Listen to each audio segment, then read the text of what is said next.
you pregnant and alone? You have options. The Sanctuary of Hope offers expectant mothers ages 12 to 22 a place to live, medical care, counseling, continued education, and options to raise your baby in a loving environment or help you with adoption. We want to help provide you and your baby with a bright future. Call us or email us today and let's walk through this together. 210-499-1554 or sohcares.org. All inquiries are confidential. You are listening to I Am Refocused Radio with your host, Shamaya Reed. This show is designed to inspire you to live your purpose and regain your focus. And now, here's your host, Shamaya Reed. Welcome to I Am Refocused Radio. I'm your host, Shamaya Reed. We are here on 9:30 a.m. The Answer on this Sunday morning, and we have a special treat for y'all. Today's special guest, is the one and only Marvin Hurst from KENS 5. You see him everywhere. If you're hungry because he eat all the good food, I'm telling you, he's going to tell us all about those inside scoops. So before we get too deep into what he's all about, I just want to introduce him to the show and say thank you for coming here today. Thank you for having me, Shamaya. So, man, tell the audience a little bit about Marvin Hurst, man. Give us a little backdrop story. So Marvin Hurst is born in Milwaukee, Wisconsin. He lived in Chicago, lived in Atlanta, lived in Anguilla, Mississippi. I also lived in Atlanta. This is just during high school. I went to Grambling State University, got a degree in mass communications, and worked in Alexandria, Louisiana, Baton Rouge, New Orleans, back to Baton Rouge, and here in San Antonio. I've been here for 15 years. Man, that is awesome. So when it comes to TV broadcasting, what inspired you to get into that field? Well, I wanted to do something in communications, but I never really wanted to be in front of the camera. Really? Yeah, like that's a God thing. It was not a Marvin thing. I wanted to be a producer who was putting the show together, gathering the talent, doing the research, pushing the message, shaping the message, hiring people, firing people. Producers get paid more. They move up the ladder quicker. That's what I wanted to do. And at every turn, I was always pushed in front of the camera. And so I was just like, okay, that was my first job. And I just kept doing it. So what was your break, man? How did you get started? Because I know everyone works from the bottom to the top. So what was your first gig? My first gig, Alexandria, Louisiana. One of my friends called me and told me that they had a reporter position open. And I needed to get a reel, a tape together. At that time, as I'm aging myself, we had VHS tapes. So I needed to get a VHS tape to the news director. I shot that VHS tape in one day. Wow. Like I went out with 6 different outfits and did 6 different stand-ups, and then I put a story together, and thank God he saw the potential, because I still have that VHS tape today, and it makes me cringe. Oh, that's a class right there. I need to see that one. So to the audience out there who doesn't know anything about media, break it down for us. Like, what are some of the myths and some of the true facts about media and what your daily task is all about? Well, so the biggest myth is that everybody in television makes a lot of money. Let me break that myth today. That is not true. There are few people who make money, and that's why I wanted to go the producer track, because management makes more money than most of the people that you see on air. Now, the anchors on television tend to get paid more than the reporters or the photographers or, the people who are in the trenches who are really doing the grind work. I think that we have wardrobe crews and makeup people who do stuff on. That's not true at all. I'm not a huge makeup wearer. Every now and then I'll do a little bit, but when you do it, you have to do it yourself. That's even for the women in the business.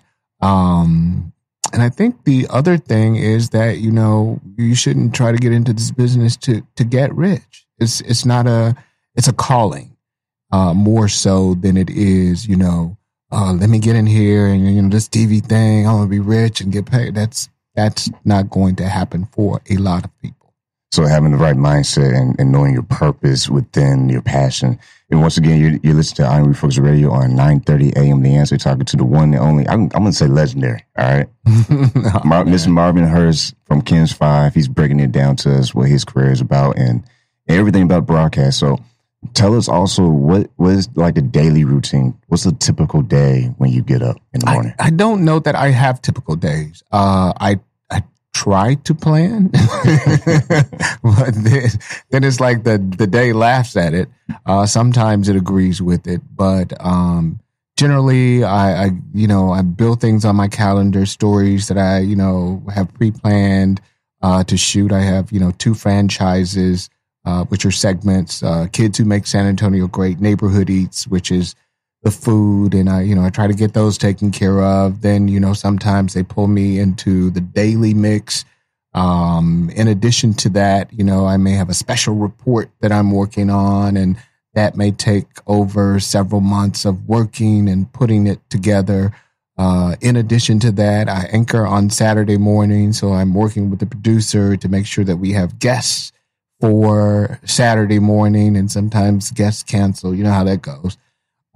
So that's kind of the feel of what my week would be. But, I was looking at my phone before I came in here, and while I have 2 things on my calendar today, I see something that may break, involving a local official who may be arrested. Stay tuned for that. Breaking news. There's a possibility that there's going to be an indictment today for someone who is a very well-known official. So I'm on standby for that. And I was like, could it not happen on tomorrow where there's less on the calendar? There's times where, photographers, they have those walkie-talkies and they have to listen to things to know to go breaking news or whatever.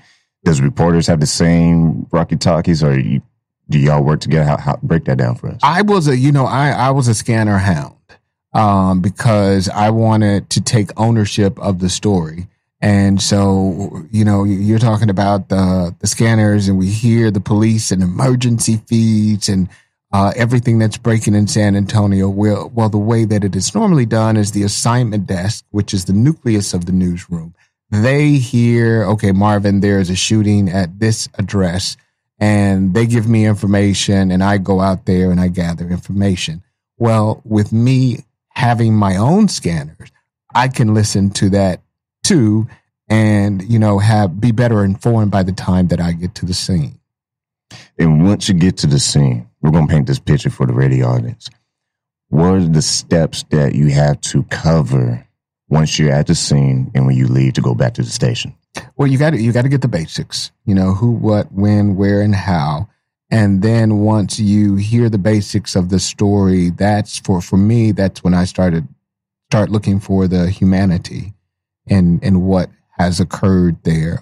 It's not just a shooting. That means that someone there lost a relative, whether it be a child or a father or a cousin or someone else. And, you try to find out background on that person. So you can paint a picture of who that person is, what their life is. You want the story behind, the yellow tarp that covers the dead body inside of the house. When you are doing your daily job, do you have any favorite stories that you like to cover? Like, are there certain styles that you wish, okay, I hope this pops up on my phone, or this is a new assignment?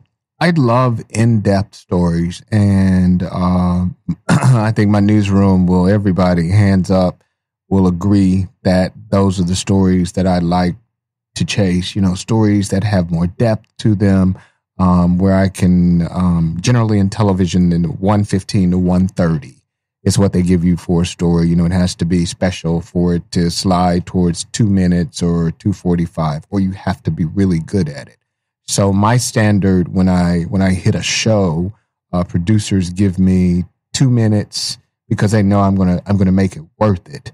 I like pushing past those 2 minutes. I did a 10-minute piece last year. It was actually 11 minutes at first, and we cut it down to 10:35.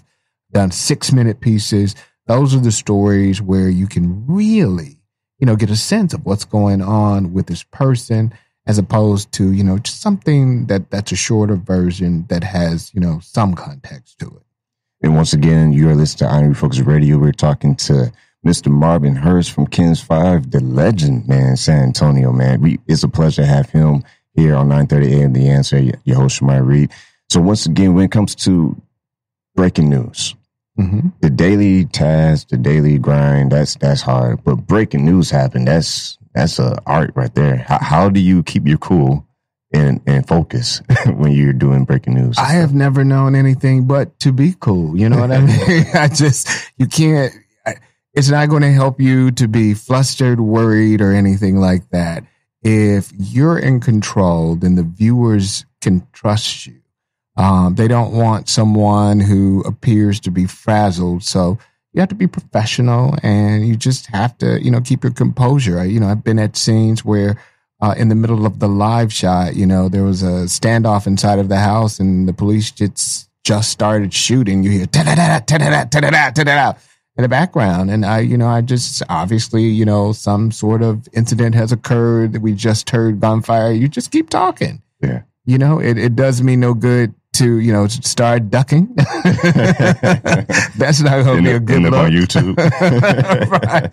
That's not going to be a good look at all. So about that, if you have a story that just pops to mind, comes to mind, share a story with the audience of an exciting moment where you're in a situation and you just have to stay calm.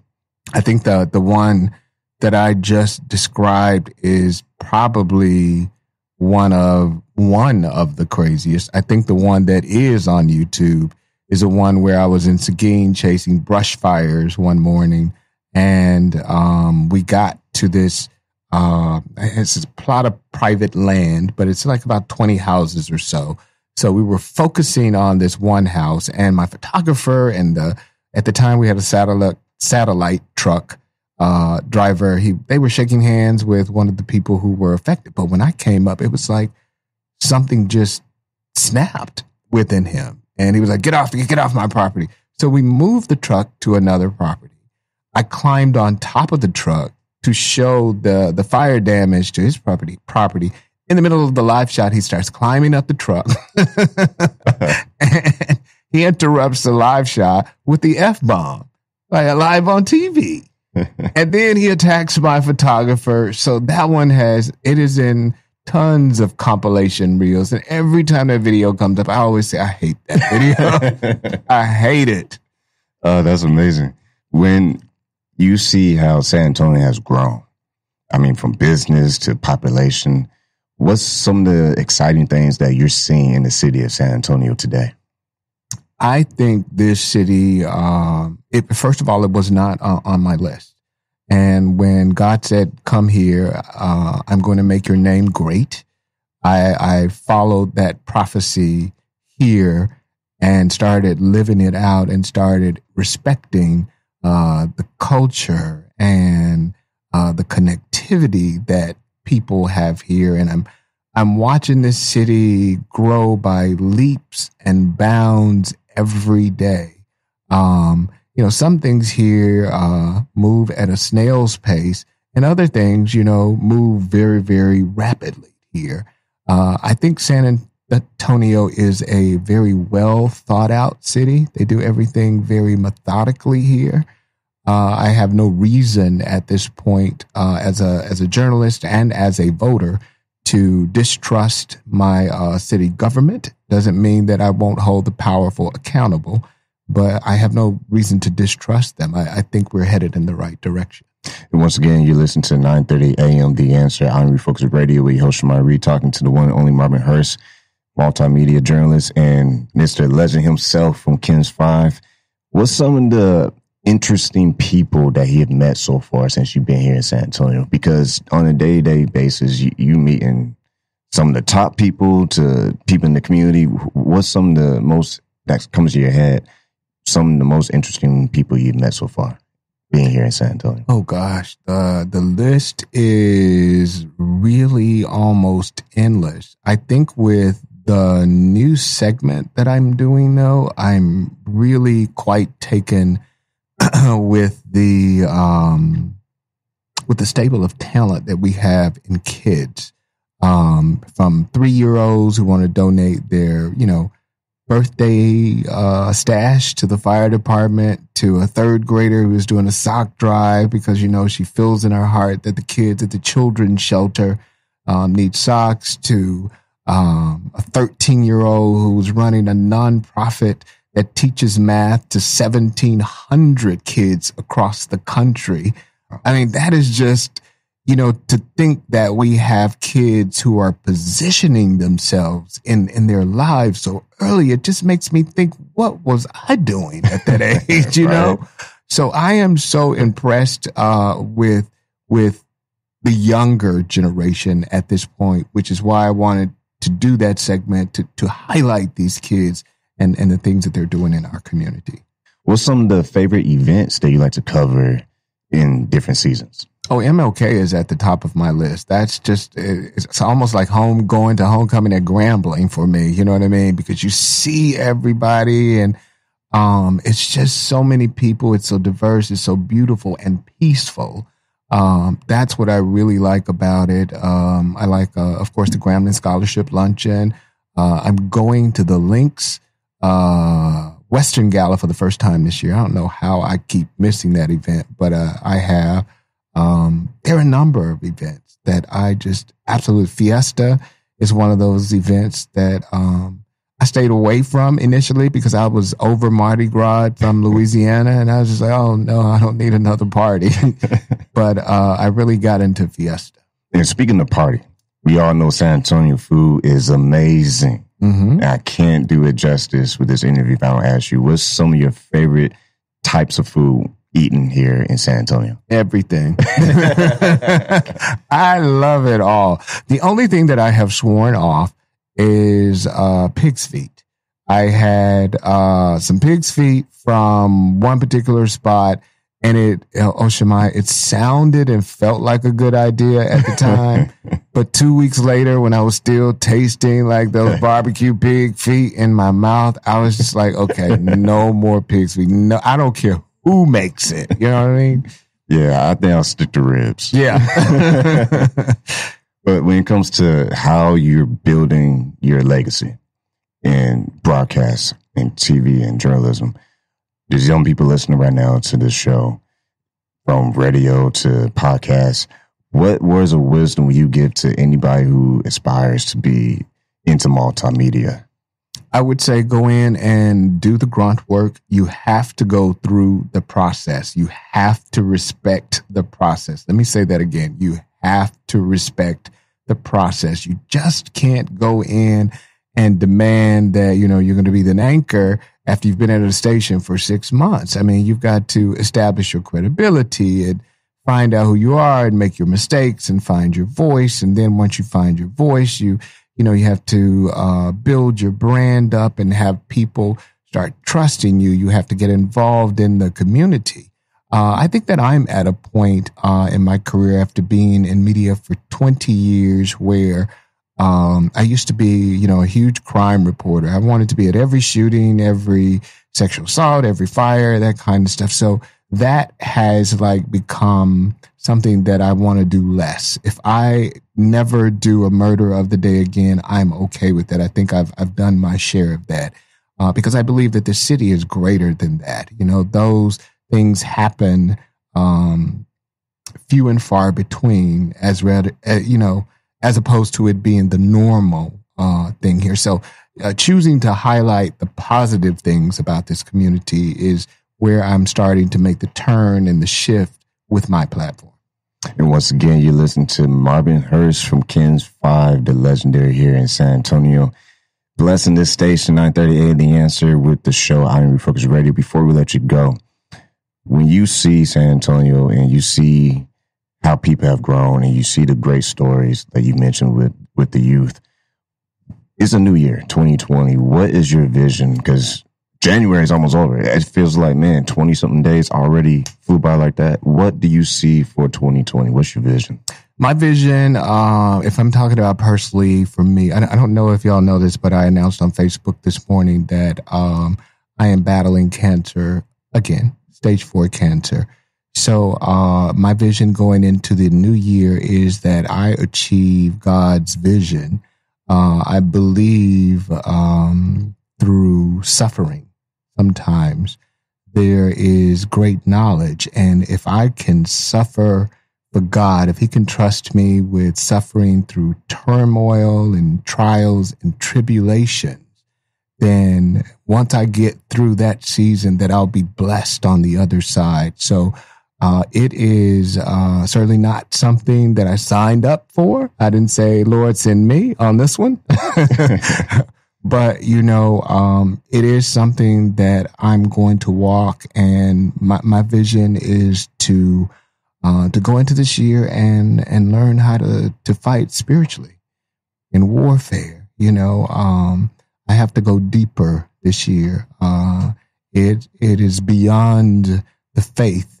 It is using those scriptures, because that's what's going to stick to the ribs. That's what's going to stick to the situation. That's what's going to speak to what's going on. So my vision is to learn that. I want to learn that so that I can teach others. And what better way to do it than to have this experience? I mean, God knows best. We pursue his purpose, and sometimes it comes through pressure. So I'm in the pressure cooker right now, but, I feel fantastic. I've never felt better. I am happier. When I worship Shemaiah, I felt myself going in. I thought I was losing my mind. I'm happier than I've ever been, because most of the time, when you press into God, you're in there in tears and everything else. But I've been like smiling, giggling like a child. So I just want to complete what God has for me so that I can move on to my next season.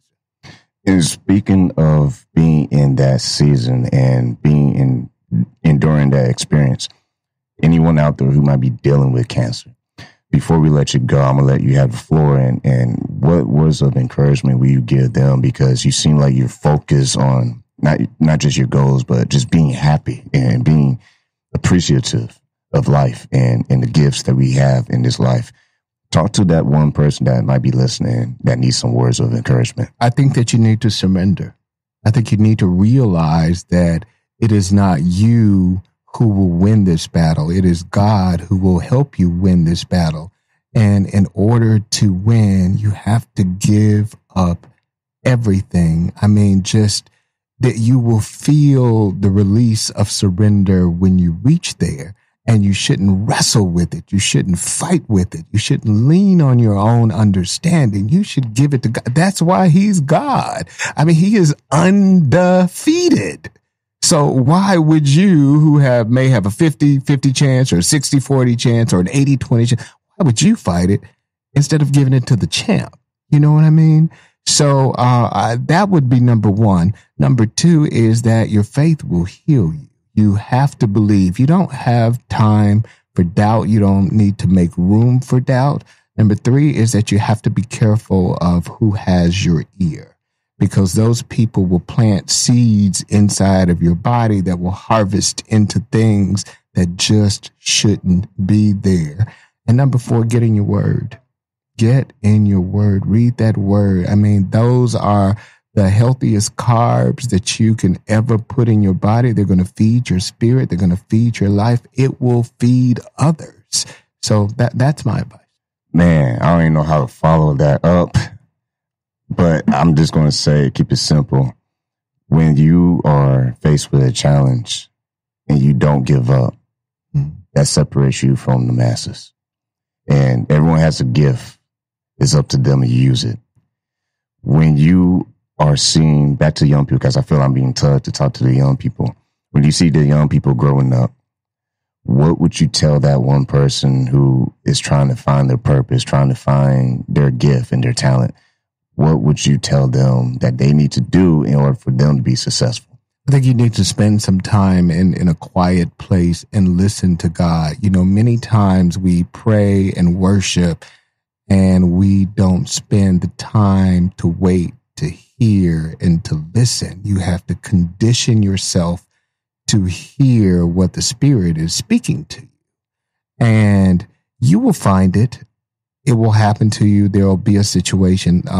For instance, there was a shooting at the church in White Settlement, and I got the push alert on my phone.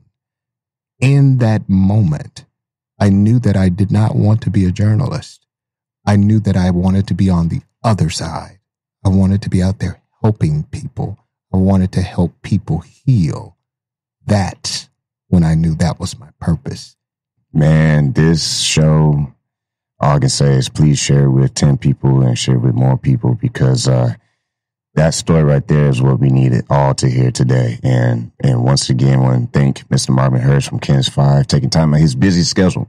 His phone was lighting up, man. It was on silent, but it was lighting up because he has some big assignments to take care of. So I'm going to let him go in the last 30 seconds. I just want to say thank you for being on the show. And what would you like to say, San Antonio?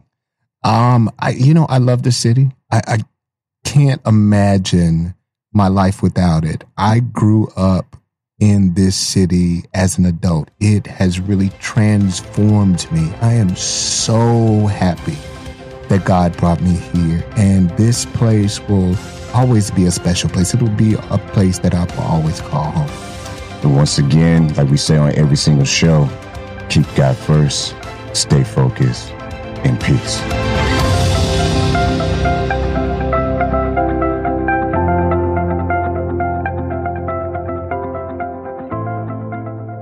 This is Gene Hildebrand with Engage SA. For a comprehensive listing of Christian events in San Antonio each week, check out the Engage Christian Calendar. The calendar is distributed via email each week to about 700 subscribers, absolutely free of charge, as a ministry to the San Antonio Christian community.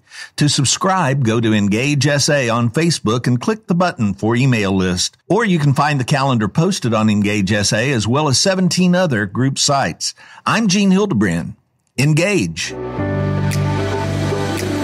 Hi, San Antonio. Need a barber? Visit our good friend Rico Rodriguez, the owner of Rockefeller's Barbershop in San Antonio, Texas, 1733 Babcock Road, and book your appointment today by calling 210-782-5188.